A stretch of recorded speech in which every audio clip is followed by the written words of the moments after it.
Hello students, आपका मेरे channel smart study में स्वागत है।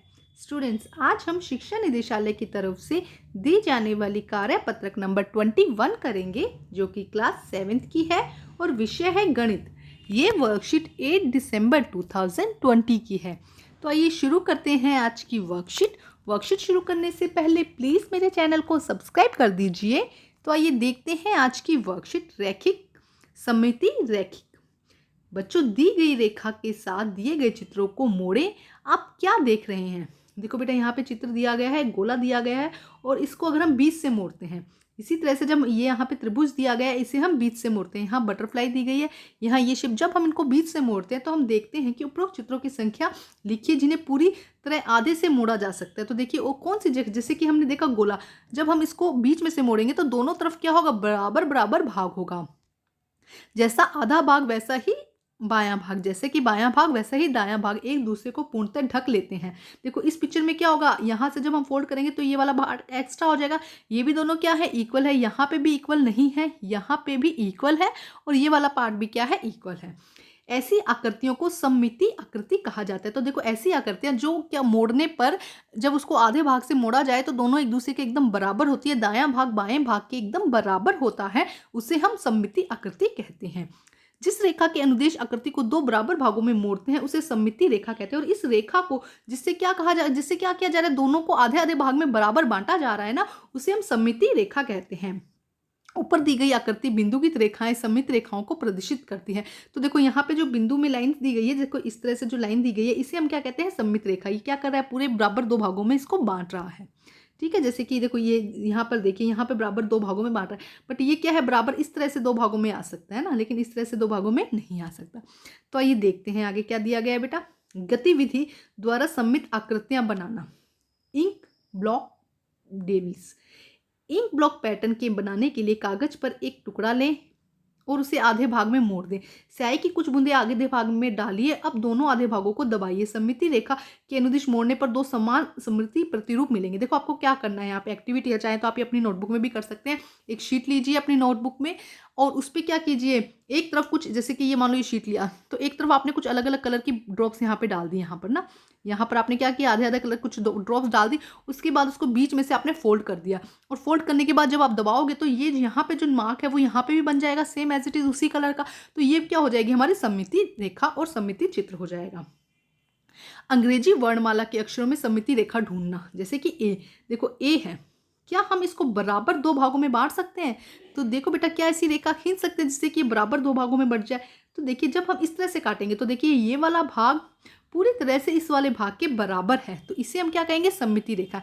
इसी तरह से एच देखो, एच जब हम लेते हैं, जब हम क्या करेंगे, इसको इस तरह से काटेंगे तो देखो एक ये वाला भाग और ये वाला भाग दोनों एक दूसरे के बराबर हो जाएंगे। या इसके अलावा एच को जब इस तरह से काटा जाए तब भी क्या हो जाएगा? ये वाला भाग इस वाले भाग के बराबर हो जाएगा। ध्यान से समझो। देखो जब ए लिया तो ए का ये वाला भाग और ये वाला भाग एक दूसरे के बराबर है।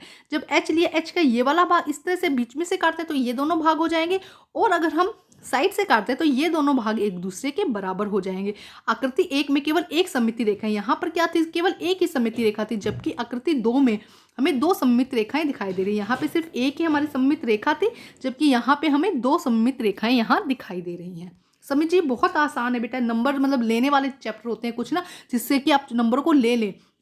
टफ नहीं होते, क्वेश्चंस आते हैं इनके अंदर से ना। तो आइए देखते हैं। आइए कुछ अन्य उदाहरण से समझते हैं।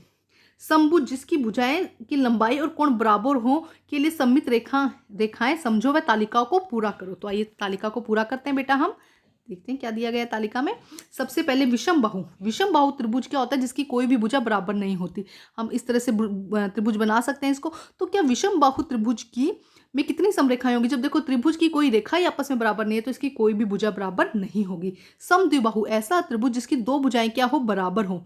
ऐसा त्रिभुज जिसकी दो भुजाएं क्या हो? बराबर हो। तो उसके अंदर कितनी सममित रेखाएं होती है? उसके अंदर हम इस तरह से एक सममित रेखा को कर सकते हैं। तो कितना हो जाएगा? एक सममित रेखा। समपंचभुज, देखो इसमें एक ट्रिक है, जितनी भुजाएं होंगी ना उतनी ही हम लाइनें इसमें खींच सकते हैं, सममित रेखाएं हम खींच सकते हैं। तो पंचभुज मतलब जिसकी पांच भुजाएं हैं। तो देखो हम इस तरह से देखते हैं, यहाँ से एक हमने इस तरह से काटा, एक ये हमने दूसरा काटा, ये हमने तीसरा काटा, ये हमने चौथा काटा और ये हमने पांचवा काटा। तो कितनी भुजाएं हम खींच सकते हैं यहाँ पर? 5 सममित रेखाएं, सॉरी कितनी सममित रेखाएं खींच सकते हैं? 5 सममित रेखाएं। नेक्स्ट है समबाहु त्रिभुज। समबाहु त्रिभुज क्या होता है? जिसकी तीनों भुजाएं बराबर होती है। जिसकी क्या होती है? तीनों भुजाएं। जैसे कि देखो यहाँ पे दिया गया है, इसमें कितनी भुजाएं हम सममित रेखाएं खींच सकते हैं? देखो एक ये खींच सकते हैं, दूसरा और तीसरा, तो कितनी रेखाएं खींच सकते हैं? 3 रेखाएं हम इसके अंदर खींच सकते हैं। वर्ग, वर्ग के अंदर कितनी रेखाएं खींच सकते हैं? देखो 1 2 3 और 4, तो कितनी रेखाएं खींच सकते हैं? वर्ग के अंदर हम 4 रेखाएं, सॉरी 4 सममित रेखाएं खींच सकते हैं। सममित रेखाएं जरूर बोलना। तो अभी मैंने आपको एक ट्रिक भी बताई थी कि जितनी भुजाएं होंगी उस चित्र के अंदर, जो आपको दिया जाएगा आकृति के अंदर, जितनी भुजाएं होंगी लगभग हम जितनी भुजाएं दी जाएंगी उतनी ही हम सममित रेखाएं खींच सकते हैं। तो देखो यहाँ पे कितनी है, मतलब यहाँ पे 5 भुजाएं थी तो पंचभुज हमने क्या क्या सममित रेखाएं होगी, 3 है तो हमने 3 और 4 है तो हमने 4 सममित भुजाएं दिखाई। ठीक है, आगे देखिए क्या लिखा गया है। नोट, सममिति की रेखा क्षैतिज और ऊर्ध्वाधर किसी, मतलब जैसे कि हमने ये डायग्राम बनाया तो हम इस तरह से भी खींच सकते हैं, इस तरह से भी खींच सकते हैं, किसी भी तरह से हमें बस क्या करना है, उसको 2 बराबर भागों में बांटना है। तो क्षैतिज या ऊर्ध्वाधर कैसी भी हो सकती है। समभुज में सममिति रेखाओं की संख्या समभुज की भुजाओं की संख्या के बराबर होती है। अगर हम समभुज की बात करें, समभुज की इस तरह के किसी भुज की बात करते हैं, त्रिभुज या समभुज की बात करते हैं, तो उसमें जितनी उसकी भुजाएं हैं लगभग उतनी ही उसकी क्या होती है? सममित रेखाओं की संख्या होती है। आगे देखिए क्या लिखा गया है। रैखिक सममिति या दर्पण परावर्तन। एक आकृति में रैखिक सममिति तब होती है जब उसका एक आधा भाग दूसरे आधे भाग को दर्पण प्रतिबिंब हो। मतलब कि अगर हम जैसे कि ई को जब हम क्या करते हैं माइक्रोस्कोप में बेटा मिरर में जब हम देखते हैं, प्रतिबिंब में जब हम देखते हैं, तो वो हमें इस तरह से दिखाई देगा, है ना। तो ऐसी रेखाओं को जब क्या होता है, एक दूसरे के बिल्कुल परावर्तन एक दूसरे के जैसा ही होता है, तो उसे हम क्या कहते हैं? दर्पण प्रतिबिंब कहते हैं। उसे हम क्या कहते हैं? रैखिक सममिति या दर्पण परावर्तन। ठीक है, जब दोनों जब उसको हम दर्पण में देखते हैं, मिरर में देखते हैं, तो वो एज इट इज दिखाई देता है। ठीक है स्टूडेंट, अब हम करते हैं इसके क्वेश्चन आंसर। प्रतिबिंब समरूपता में कौन सी वर्णमाला अक्षर समान रहेगी? कि कौन सी वैसी ही रहेगी जब हम प्रतिबिंब में देखते हैं? तो देखिए आर को जब हम देखेंगे प्रतिबिंब में तो हमें इस तरह से दिखाई देगा, तो ये क्या होगा? बराबर नहीं होगा। आपको पता है, इसे चित्र बनाकर भी देखने होंगे। जब हम सी को देखेंगे तो सी हमें इस तरह से दिखाई देगा, ये भी हमारा सममिति रेखा जो समान नहीं होगा प्रतिरूप में देखने पर। जब हम एन को देखेंगे तो एन हमें किस तरह दिखाई देगा? एन हमें इस तरह दिखाई देगा, तो ये भी क्या है? समान नहीं है। उसके बाद हम देखते हैं ए। जब ए को हम प्रतिबिंब में देखेंगे तो हमें ए हमें कैसा दिखाई देगा? ए हमें ऐसे ही दिखाई देगा, तो ये क्या हो जाएगा? हमारा प्रतिबिंब समान दिखाई देगा। जब हम टी को देखेंगे तो टी हमें कैसा दिखाई देगा? इसी तरह हमें टी दिखाई देगा, तो ये भी हमारा क्या हो जाएगा? समान हो जाएगा। तो यहाँ पे कौन से 2 है जो प्रतिबिंब समरूपता में है? तो ए और टी क्या है? प्रतिबिंब समरूपता है। मिरर में देखने पर भी हमें क्या दिखाई देते हैं? वैसे ही दिखाई देते हैं जैसे कि एक्चुअल में ये हैं। तो इसका आंसर ए एंड टी हो जाएगा। आप इस तरह से पूरा बनाकर देखेंगे और जो नहीं है उस पर क्रॉस लगा दीजिएगा, जो है उस पर टिक लगा दीजिएगा। अब हम करते हैं प्रश्न नंबर 2। अनंत संख्या वाली सममित रेखाओं की आकृति बनाइए। एक ऐसी आकृति बनाइए जिसमें कि अनंत संख्या की सममित रेखाएं खींच सकते हैं। तो देखिए क्या आकृति होगी बेटा? वो होगी गोला। क्या आकृति होगी? गोलाकार। गोलाकार लिख दीजिए। और हम देखो अब इसमें दिखाते हैं, जैसे कि ये हमने गोलाकार बनाया और इसके अंदर हम क्या करते हैं? सममित रेखाएं खींचते हैं। देखो इस तरह से आप बहुत सारी सममित रेखाएं इसके अंदर खींच सकते हैं, कितने भी खींच सकते हैं इसके अंदर ना। तो इस तरह से आप कुछ सममित रेखाएं यहाँ पर खींचकर यहाँ पे आप दिखा सकते हैं। ठीक है, तो ये हो जाएगा आपका आंसर नंबर 2। आप पहले गोलाकार संरचना बनाइए, गोलाकार आकृति लिख दीजिएगा। गोलाकार आकृति है जिसमें हम बहुत सारी सममित रेखाएं खींच सकते हैं, तो ये हो जाएगा आपका आंसर नंबर 2। अच्छे से स्केल से आप अच्छे से ये सममित रेखाएं बहुत अच्छे से ध्यान से बनाइएगा। यहाँ मेरा जैसे कि आपका केंद्र बिंदु है वो एक ही होना चाहिए, तो अच्छे से ध्यान से करिएगा। अब हम करते हैं प्रश्न नंबर 3। देखिए क्या दिया गया प्रश्न नंबर 3। निम्न आकृतियों में कितनी सममित रेखाएं होती हैं?